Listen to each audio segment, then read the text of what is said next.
Hello everybody, welcome to Totally Tabled. My name is Shaggy, and today I'm doing a solo teach and play of Libertalia Winds of Galecrest. This is the reprint of Libertalia by Stonemaier Games.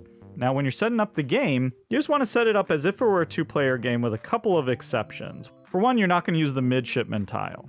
And instead of using a player deck, you're going to use the special solo deck. You want to shuffle that up, deal out 6 cards. You're then going to take the exact same 6 cards from your deck and put them in your hand. You want to take your 2 reputation tokens and put them on these 2 middle spots. So I've done that.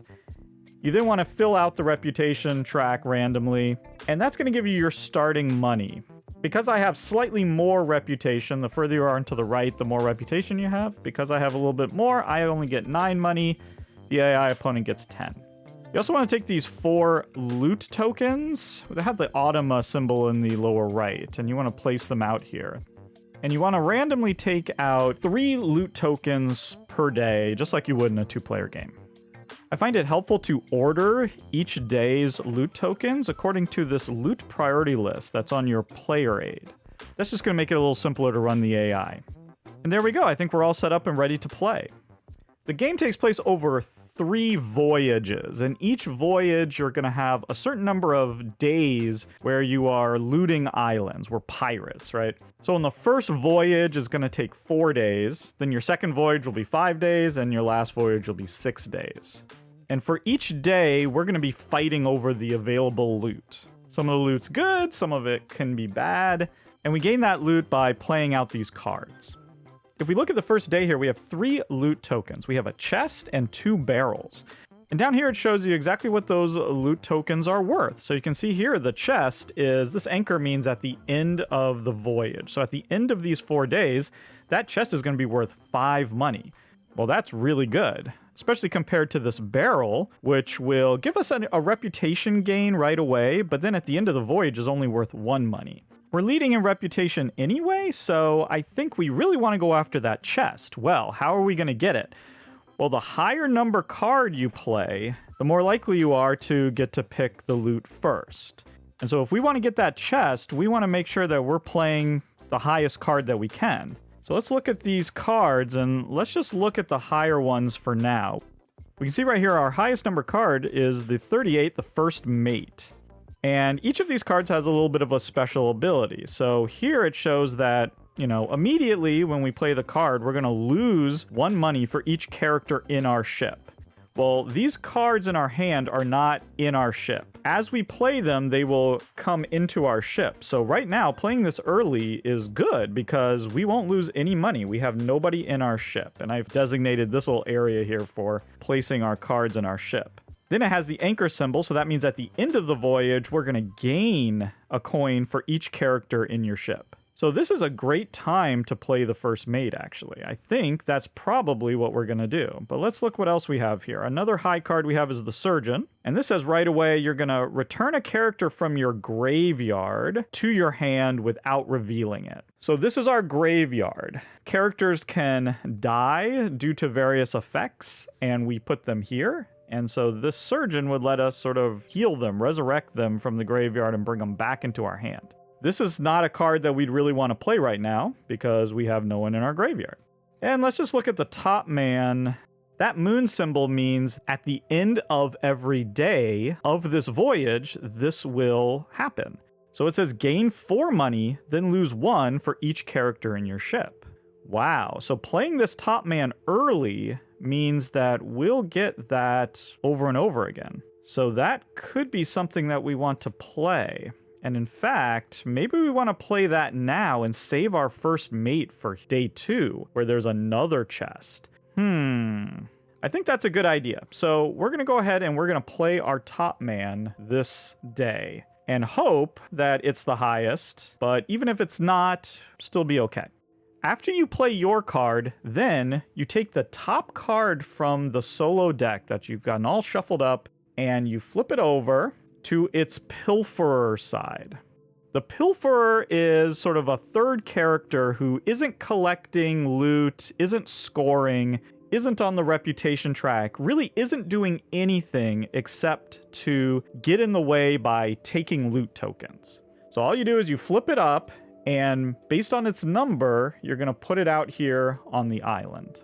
Unfortunately, the pilferer played a higher number than we did, so they're going to get to take that chest before we do. And now the AI player plays, and they play based on this little chart. Now, this looks a little complicated, but it's actually really simple. So the AI has basically taken the 7 loot tokens and are dividing them into 3 different categories: good loot tokens, okay loot tokens, and bad loot tokens. And if you look at the priority list here, the first 3 on the list are the good tokens. The next 3 are the okay tokens, and that last purple one, the relic, is the bad token. So this first line is asking, are all 3 of the tokens good? Or are all 3 of the tokens okay? Or are all 3 of the tokens bad? Well, in this case, no. Because we have 1 good token, which is the chest, and we have 2 okay tokens, which is the barrel. And in fact, one of the ways that you can make this even a little simpler to run is just to sort of put them like this, so that you can see, okay, we have 1 good, right? The chest, the hook, and the map are considered good. And we have 2 that are okay, which would be the saber, the amulet, and the barrel. And we can actually do that for each of these days. You can see on the next day we have 3 that are considered good. Here we have 1 good and 2 okay. And here we just have 2 okay and 1 bad. By arranging them like that, it makes it very easy to then run through this AI checklist. That top one isn't the case, so then we move down to the next one. That one says, are there 2 bad tokens? Are there 2 relics? No, so we move on. The next one says, is there 1 good and 1 bad? Again, no, there is no bad, so we move on. This next one is there 1 good? And yes, we do have 1 good, so that's the line we're going to resolve. What that icon is showing is it's going to start on the left-hand side of its row of cards, which we have arranged in order from lowest to highest, going left to right, and it's going to play the 4th card in the line. 1, 2, 3, 4. It is also playing the top man. And the way we arrange it on the island is based on reputation. Because we played the same number, we're going to go based on reputation. And you just sort of do it based on the orientation of your discs, essentially. So the AI is going to be to the left, and I'm going to be to the right of it. And now we resolve our card play. And this is where it gets interesting, because we're going to resolve our sun abilities on our cards going from lowest to highest. And then we'll take loot tokens going from highest to lowest. So by playing a lower card, you do get to resolve your sun special abilities first. And as you can see on there, the AI's special abilities for their cards are different than ours. So they actually have, our top man doesn't have a sun ability, but theirs does. It says that the automa gains an amount of doubloons equal to the current day number. Well, it's day 1, so it's going to get 1 doubloon. It then has a night power, but we won't resolve that yet. We resolve the night powers after we've taken the loot. So we just move on. We don't have a sun ability, and the pilferer never has any abilities. They're just there to take loot.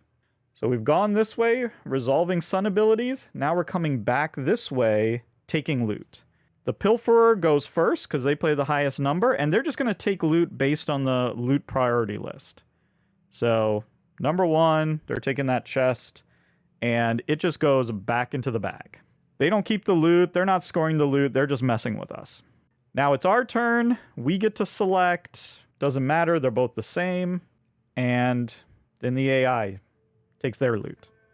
Now, when we took our loot, there was an immediate effect, right? We're in this dawn phase, as you can see there, and the barrel happens to have a dawn ability, which is gain 1 reputation. Because I took first, I get to gain a reputation. You move up, and you just replace the person, and then the AI gets to do the same thing. So our relative reputations haven't changed, but we are getting less money going forward at the beginning of the round, or at the beginning of the voyage, I should say. Okay, there you go. And that was a full day. Now our cards come into our ship. These characters are now considered to be in our ship. The pilferer, we just discard. And now, as it says right here on the board, at the end of each dusk, activate night abilities. So we're going to activate the night abilities of the characters that are in our ship. In other words, that we've played previously. And guess what? We both have night abilities. It says gain 4, then lose 1 for each character in your ship. So that means we'll net 3, essentially. And the AI does the exact same thing. And that ability is going to keep happening at the end of each day of this voyage. If we can keep our ships relatively free of characters, which you can do, some characters get discarded, or you can use certain abilities to discard characters in your ship, could be useful. There we go. So that was a complete day. Now we go back around and go again. Here we are, day 2. All good loot. Let's check and see what the hook does. So at the end of the voyage, each hook is going to let us either keep a character in our ship, because at the end of a voyage, you usually discard all the characters that are in your ship. So you're going to start each voyage with a clean ship. This hook will let us actually keep a character in the ship, so we could like keep the top man there for the next voyage, which would be very valuable. Or you can just gain 4 money. And the Automa is just going to automatically gain 4 for the hook. And then we have a map token here, which is actually going to be really bad because it's the only map token out. And you can see here at the end of the voyage, you'll gain money for sets of maps. Either 7 money for 2 maps or 12 money for 3 maps. Well, there's only 1 map there, so that map is basically worthless. We can use that to our advantage because the AI does not know that. This is the advantage of being a sentient human being. Gosh, I really want that chest, you know? I'm thinking, think it's time to play the first mate, right? We'll lose 1 for each character in our ship, which is just 1 money. But at the end, we'll gain 1 for each character in our ship. This will hopefully guarantee us that chest. So we're going to play our first mate. Let's see what the pilferer is going to do. Ooh, close. 33. That's a good sign. And now, as we discussed, we have 3 good tokens. So they're going to resolve that top line. And this is a little unique one. They're going to play the first character in their line, going from left to right, that has a cannon on them. Interestingly, none of these characters have that cannon symbol on them. So that's interesting. What does it do? Oh, here it is right here. If you flip your player aid over, it actually discusses how to resolve this. And you can see right here, it says, if no cannon, rightmost card. So it's going to play its highest card. So it's also going to play its first mate. And this is, again, where the reputation is going to come in super handy. We get to be to the right. So we're going to get to pick our loot first, and we're going to get that chest. That worked out fantastically well. Let's activate. Sun. Their first mate actually doesn't have a sun ability. Ours does. We have to lose 1 doubloon for each character in our ship. We have 1. Done. Let's go dusk. We get to pick first. Boom. We get that chest. They're going to pick in priority order. They're going to get the hook, unfortunately. And the pilferer gets the map, which goes back into the bag. Discard the pilferer.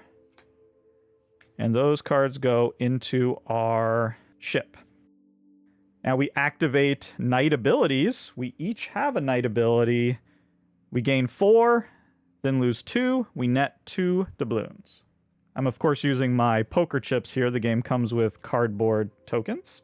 It's really that easy and that fast. Isn't that super cool? Day 3. Now we have something kind of interesting here. We got a hook, which is a good token, and we have 2 medium tokens, 2 okay tokens. And this saber has a unique ability here. Discard the lowest rank knight character from your opponent's ship.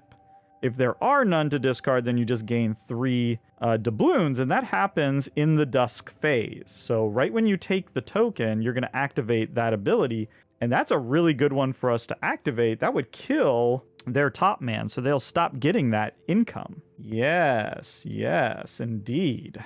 So we may not, so really we don't care so much. Now the hook is also very good. So we just don't really care what we get out of this loot. All of this is kind of pretty good. So we can start looking towards maybe some of our lower characters here. We haven't gone over all of our characters. We know the surgeon doesn't help us because we have no one in our graveyard. Let's see what the officer does. Sun ability, if you have 12 or more doubloons, gain 2 reputation. Otherwise, gain doubloons until you have a total of 12. Yeah, well, we're over 12 right now. 1, 2, 3, 4, 5. We're at 13. So that would give us 2 reputation. Not too exciting. Let's see what the stowaway does. Gain 1 random loot token from the bag. If it has a dusk ability, then you'd resolve it immediately, and then you discard the stowaway. So the stowaway doesn't stay in your ship. It goes away. That's not bad. And then lastly, the apprentice. Use the sun ability of a character in your ship. Well, that's not great, because the only sun ability we have in our ship is the first mate, which loses some money. So we don't want to do that. Sounds like the stowaway is probably our best bet at this point. So I'm going to go ahead and play that and think that we'll probably be picking last, but that's okay. Okay, Pilferer, 14. All right, that's interesting. And what is the AI gonna do? So not the top, not the second, not the third. Looks like we're at the 4th there because we have 1 good token. So it's going to go from the right-hand side. You can see that arrow starts at the right, goes to the left, and it's going to pick essentially the rightmost card, which is the surgeon. So it's going to win. Okay, sun abilities. I get to grab a random loot token. Yeah! Oh no, a map! Absolutely worthless. Absolutely worthless. What good is this stowaway? Terrible. Oh, and then you discard the stowaway, so you don't get a loot token. You just get a loot token there. Oh, I misread that. I misunderstood how that worked. Okay, so that was a complete and utter disaster there. You gotta read your cards, people. Read your cards. Oh, so we discard that. That was a disaster. The sun ability on the surgeon is to gain 5 coins. Wow. So we're about to get killed here. And then taking the hook. And then the leftover just goes away.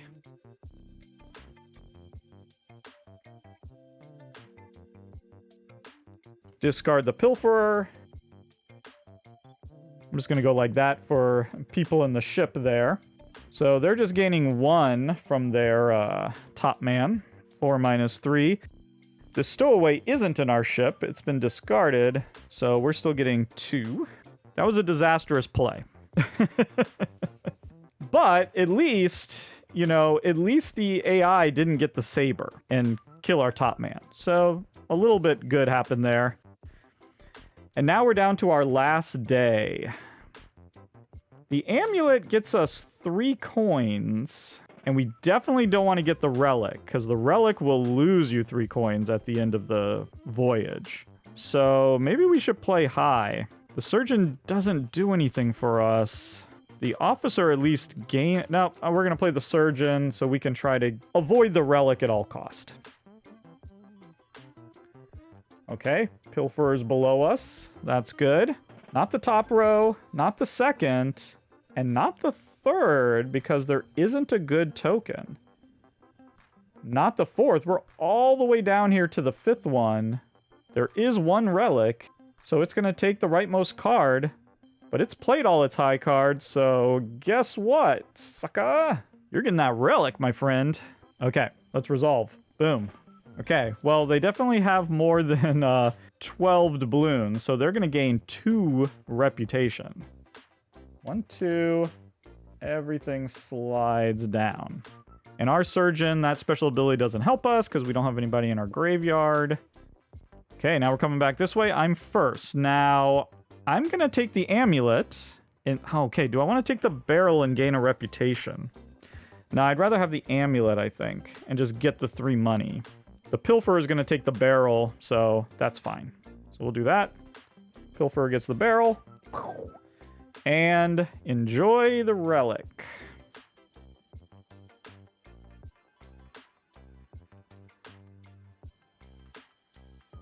Now we resolve our nighttime abilities. That's going to be 4 minus 4, so AI gets nothing. For me, though, it's 4 minus 3, so I get 1. Well, there we go. We've reached the end of a voyage. We've completed all of these days, so we're going to resolve all of the anchor abilities, both on cards and on our loot. So let's do the AI first. They only have 1 here. It says they gain 1 doubloon for each character in their ship. They have 4, so they're going to get 4 doubloons.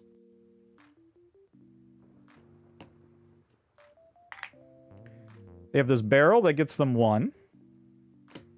These 2 hooks are just worth 4 to them. The relic is minus 3.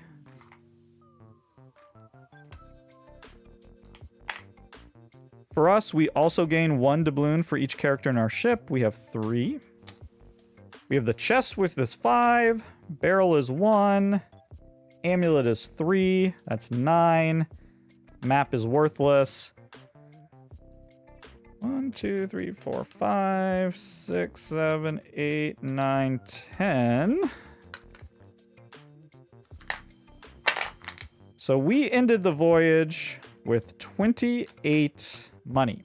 AI did significantly better. They ended with 31. So this is where you get to stash your earnings for that voyage. 31. And what did I say? 28. Okay, not significantly better. A little better. That stowaway play really hurt us. But they also finished the voyage with much more reputation than we have. You're going to start the next voyage with the money shown below your reputation. So the AI is going to start with 7, and we're going to start with 9. Also take all of these and put them back in the bag. The characters that you didn't play stay in your hand. The ones in your ship go into your graveyard. You then draw up your loot. And because it's the second voyage, you're going to do up to day 5. Let's quickly arrange it the way that we talked about. There we go. Pretty interesting distribution this time around. You then draw 6 more characters from the AI deck.